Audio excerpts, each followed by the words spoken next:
when I was in youth ministry. The senior pastor of our church met with the youth I was serving, and he asked them all to answer a few questions, and that he asked them to respond by this way. He said, raise your hand, and if you really agree with what I'm saying, put 5 fingers up. If you really don't know where you are in this, put 1 finger up. And the more fingers they raised, it was to indicate how much they agreed with the statement. So he asked questions like this. He said, how many of you would say that you love Jesus and are confident about your faith? He looked around the room, and a lot of 4s and a lot of 5s came up. Next question he asked was, how many of you are comfortable talking about your faith with your friends at school? A few 3s came up, but lots of 4s and even a couple of 5s. And I got to be honest with you, at this point, I'm sitting with my boss as senior pastor, and I'm thinking, man, I'm doing a good job. As I watched the youth raise their fingers, 4 and 5, I thought, these youth, they seem to be pretty confident about their faith. I must be doing a good job. I'm pretty proud of myself. I might even get a raise out of this. So I didn't. As my pride began to swell just a bit, that's when the senior pastor surprised all of us.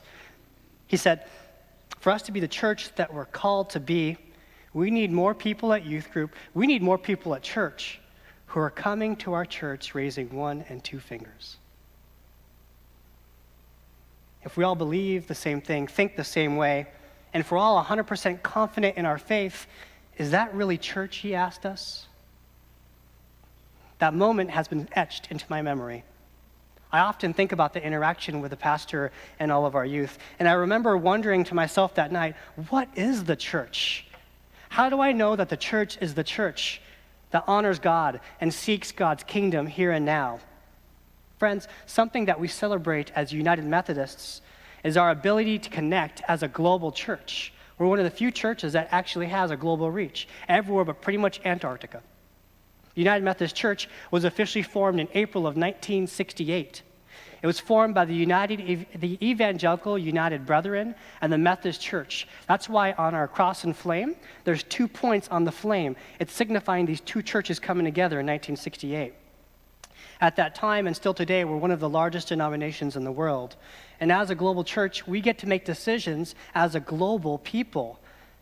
And our polity and our structure can be an absolute blessing. And if you dig enough, it can be a challenge too. Since we became United Methodists, we have been debating and arguing and struggling over some of the same questions back in 1968 that we do today in 2014. So what makes the church the church? How can we seek to bring God's kingdom here on earth? When the Apostle Paul was traveling to Athens, he was sharing the story of Jesus' life, his death, and his resurrection. And he shared it with pretty much anyone who would hear his voice.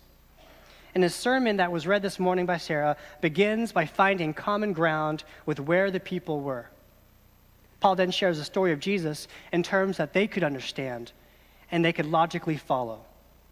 Here at Bothell UMC, our purpose is becoming Christ in the community, representing Christ in the places where we live, where we work, where we go to school, and yes, even when you're grocery shopping. Our lives, our actions, and even our inactions are meant to bear witness to the life, the death, and the resurrection of Jesus. Before I go much further, will you pray with me, please? Loving and gracious God, with me the words of my mouth, the meditations of our hearts, may all that we are give you glory. For you, O Lord, are our rock, our Redeemer, the firm foundation which our faith is set. In your Son's name we pray. Amen. I recently came across a Dear Amy article. Have you ever read Dear Amy or something like that when someone writes a letter and they get a response or asking for advice? It's a kind of a long letter, so I'm going to read to you some of the excerpts from the letter. And I'm going to paraphrase a few of the parts, so we're not reading the whole thing here. But here's how it basically goes. It starts with, Dear Amy, every fall, my sister, cousins, and cousin's sister-in-law have a weekend shopping excursion in our home city. We stay in a hotel, we treat ourselves, we shop for our children, and we go out for nice lunches and dinners. It's a great time to reconnect. I have a sister named Wendy, whom we do not invite. She is offended to the point of tears when she finds that we have not invited her.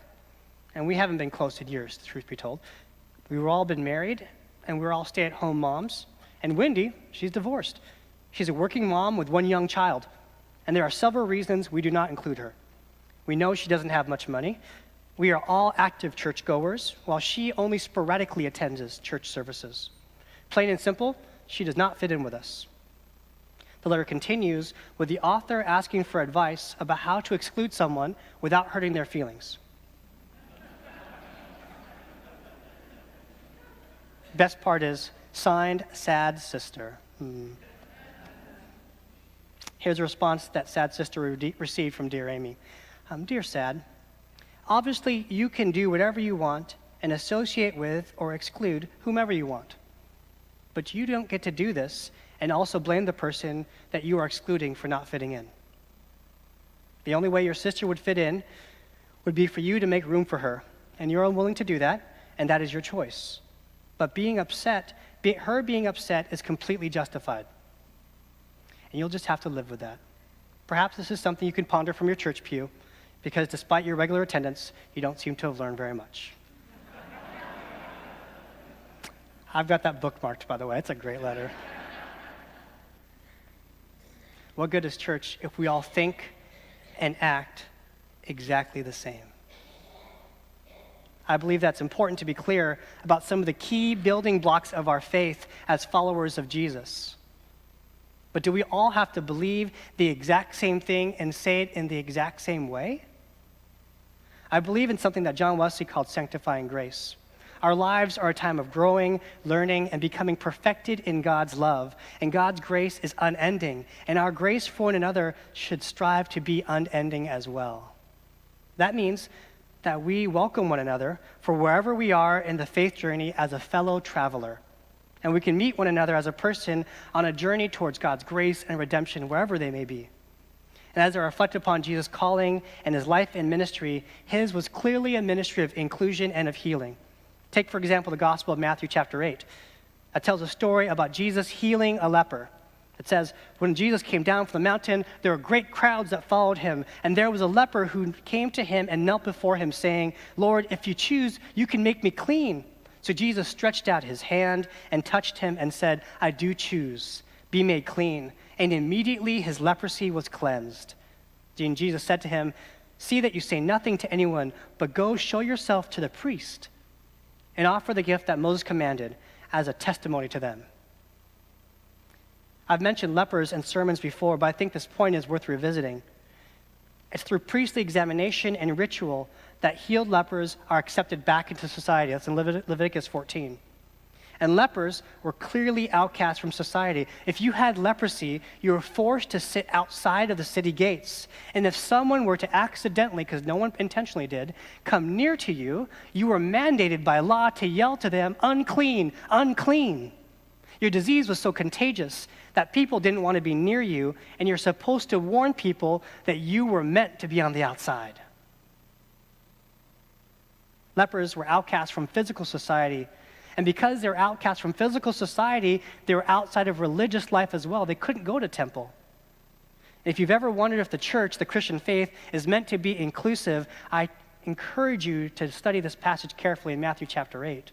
Here, clearly, the outcasts of the outcasts are included in Jesus' saving work. So let's take a look at the scripture passage that was read this morning. Paul's in Athens. As he walks around the great city of Athens, he sees idol after idol after idol. And then he gets in a theological debate with the Jewish people, with devout people, with the Epicureans and the Stoic philosophers. Anybody and everybody from all walks of life are there, and they're in the central place called the marketplace. It's their civic center. And that's where they're debating theology, talking about God. And their discussion got so good that the crowd decided that they wanted to bring Paul to Areopagus. And there he had a great audience of people where he could debate and dialogue his faith. And that's when Paul delivers this great sermon that you heard read this morning. Areopagus, it means Mars Hill. Ares was a Greek god of war. It's in terms of discussing and debating your faith. This place, Areopagus, was said to be about 400 feet above sea level. It was also a place of the highest court in Greece for civil, for criminal, and religious matters. Religious leaders and philosophers brought Paul to a place where they could debate lively and discuss and dialogue over the subjects of faith and life. S. Michael Hoodman described the philosophers of Paul's time in this way. He said, the Epicurean philosophers generally believed that God existed, but that he was not interested or involved with humanity, and that the main purpose of life was pleasure. On the other hand, the Stoic philosophers would have the worldview that God was the world's soul, and that the goal of life was to rise above all things, so that one showed no emotional response to either pleasure or pain. So these groups, and the others, the Jewish leaders and the devout, they had dramatically opposing worldviews to one another, much less to Paul. And here they gathered in Mars Hill to debate their faith, to talk theology. Mars Hill was a central place where people understood when you stood in this place, you were meant to engage. It wasn't just welcomed, it was encouraged. I love that. The people of Athens were well known for their curiosity. The Athenians spent their days searching for new ideas, for truth. They spent their days searching for something that had value. Will Willimon noted this about them. He said, idolaters they may be, but at least they're searching. At least they chose to search, and their impulse to worship is right, even though their objects of worship are wrong. They even had an altar to the unknown God.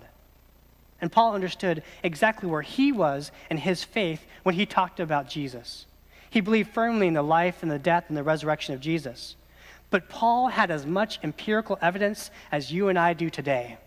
He never met Jesus, but he experienced his grace.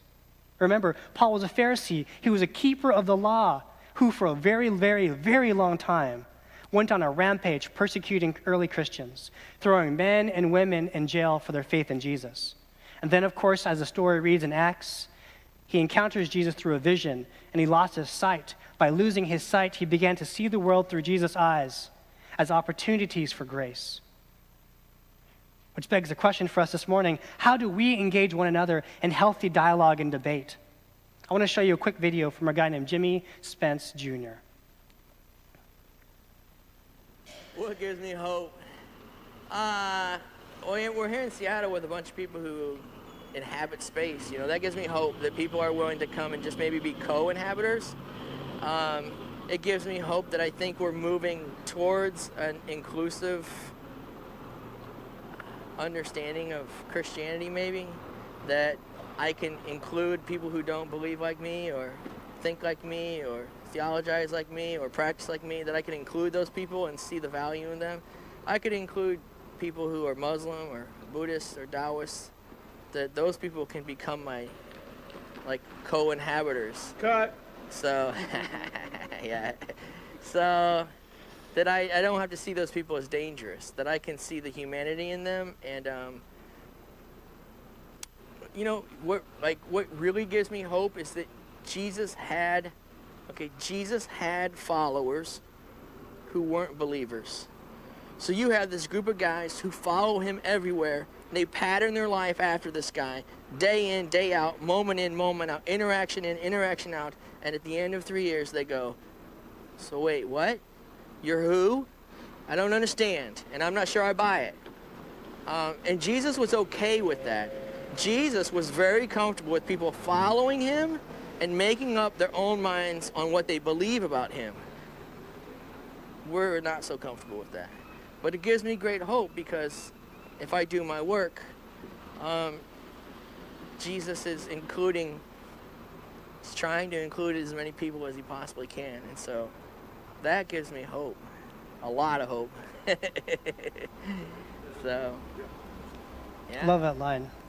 Jesus is trying to include as many people as he can when he's asked what gives you hope. To see the value in others is a great gift. To see another person's humanity not as dangerous, but as a co-inhabitor, as respecting where they are and knowing exactly where our firm beliefs are is truly a gift. Today is Heritage Sunday. I've loved serving here at Bothell United Methodist Church. I love that our church has been around for over 128 years. If you add up the numbers here in this yellow sheet, we have 43 people who have been members in our church for 50 years plus, totaling over 2,000 years of service to this church alone. That doesn't even add up everyone else who's served on top of that. I've recently spent some time with one of our newer inductees and her husband of the 50-year class. And here's some of the things I learned. Did you know that when this church was first built, that we were not known as Bothell United Methodist Church? We were known as the Bothell Church. It helps to be the first church established in the city of Bothell, As far as I can tell, we're one of the very few churches that has the name Bothell explicitly mentioned in our name, Bothell UMC. Now, we know, just by looking around here, that there are many more people than live in Bothell, Lake Forest Park, Shoreline, Mill Creek, Woodinville. It goes on and on and on, much further than this specific city, but that's where our roots are. And there's something beautiful about naming ourselves, serving the community as we branch out to the communities in which we're called to be Christ. For many of our folks, you became members in your 20s or 30s. And many of our 50-year leaders have served on many of our ministry teams like finance and trustees and incorporation and staff parish. And you have all seen pastors come and go. But your vision has been critical to helping us get to where we are today as we seek to vision for where we're called to be 50 years from now, 80 years from now, 100 years from now. Not long ago, I challenged the church, us, to dream God-sized dreams. And it's no accident that we're doing well here in Bothell, serving our communities because of the sacrifices that each person makes here. Now, to be a member of Bothell UMC has no special privileges at all. You don't get higher priority on the prayer chain. You don't get special extra visits because your name says member on it. Membership does, however, have a whole lot of expectations to support your church by your prayers, your presence, your gifts, your service, and absolutely your witness. I want to thank you for the ways that you continually fulfill your covenant as a member and as a person that calls Bothell UMC your home. When Paul debated and dialogued with the Athenians, he saw Mars Hill as a place where folks wanted to dialogue, they wanted to debate, they wanted to know who this unknown God possibly could be. I want to show you one more video from Barbara Brown Taylor. This is an excellent one.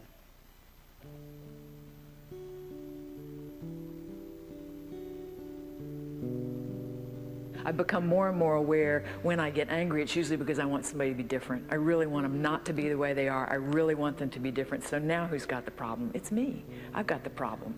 You know, what if instead of wanting them to be better people and be made more in the image of God as I understand God, what would it be like to change the subject and try to find something that person and I could meet on? Even if it means, you know, we can't talk about that one, that we're not going to be able to talk about that one and have any kind of community together. So want to agree to put that one in parentheses? You know, is there anything else we can talk about? I like to work with people until I get to something that moves us both to tears, that we both care about. It's not always possible, but in the classroom, it'll help me a lot with 25 different people coming from 25 different places. And wow, especially younger people really want to fight about who's right. And I think that's about establishing identity, which is hugely important. But then there's an identity that is more important than the individual right or wrong identity. And that is, if there's any hope we're going to make it on this planet, there's got to be something more important than establishing, you know, who's right or wrong in order to say who deserves to be here. So I got to watch my own huge, strong wish to change people, to make them the way I think they ought to be. And if my, interaction with them has a hint of that, they get it and back off so fast. Some of the most surprising gift people to me in my life have been like, you know, Marine sergeants. That's not the highest thing. What would they be? What's high in Marines? It's just the most unlikely people. At any rate, I need people who disagree with me. I need people who see it another way. I need people who cancel out my vote. I don't want people who hit me or shoot me. I don't want that at all. But I want to be surrounded. Still, churches are still good for that in some places, aren't they? I mean, communities of faith? No. Well, yeah, unfortunately that too. No, I think churches are still good for bringing people together who would not choose to be together, who might in fact go to great pains not to be with one another if they could help it. Now, yeah, at least in theory, yeah. And I know we do self-select, and that makes sense to me too. I mean, there's, you know, maybe we should do the small, safer, I can say anything here with you, and then the larger, who the heck let them in here? Right. You know, yep. Hello, Christian brother, sister. Mm-hmm. I don't want to hold that snake. Right. I like that quote. I like to work with people until I get to something that can move us both to tears. What a great line. Looking for the commonality, the humanity in the other is critical in order to form healthy conversation. I appreciate the way that Brown challenges our thoughts about establishing who's right and wrong. Do you remember when I told you the story in the beginning of my sermon about all the youth who held 3, 4, and 5 fingers? Where are you in the spectrum of faith? How do we allow others to be on the spectrum of faith? Are we intentional in allowing enough room for people to be willing to hold up 1 and 2 fingers, to question, to struggle, and to not look like everyone else? This past week, Boise State University granted a waiver request to give an incoming student athlete immediate assistance. The student's name is Antoine Turner. Turner's mother died when he was 4 years old from cancer, and his relationship with his father was strained, and his uncle died during Hurricane Katrina. Turner then turned to gangs to survive as he ran drugs for them. When his gang learned about his gift for football, he says his brothers gave him a pass from his gang affiliation, and they let him free. Turner told his story to a local TV station in Boise that he'd been living in a motel and then in his girlfriend's car, and recently on park benches due to various financial and family issues. After the story aired, Boise State University's compliance department had to warn boosters that it would be an NCAA violation for them to provide any financial assistance to Turner. An 18-year-old man is homeless, enrolled in school, and they couldn't help him. The NCAA is very strict on their rules about giving special privileges to student athletes. I get that. But Boise State University petitioned for a waiver to provide immediate assistance to help this young man. And they were granted the waiver, and Turner is now receiving assistance. This happened in the last 10 days.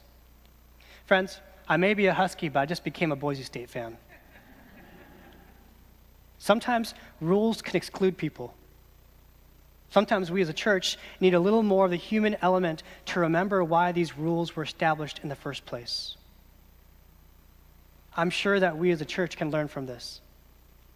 My prayer for us as a church is that we can be a church that is safe enough for people to ask tough questions, to struggle, to debate, to disagree, at the end of the day, to still break bread together at the Lord's table.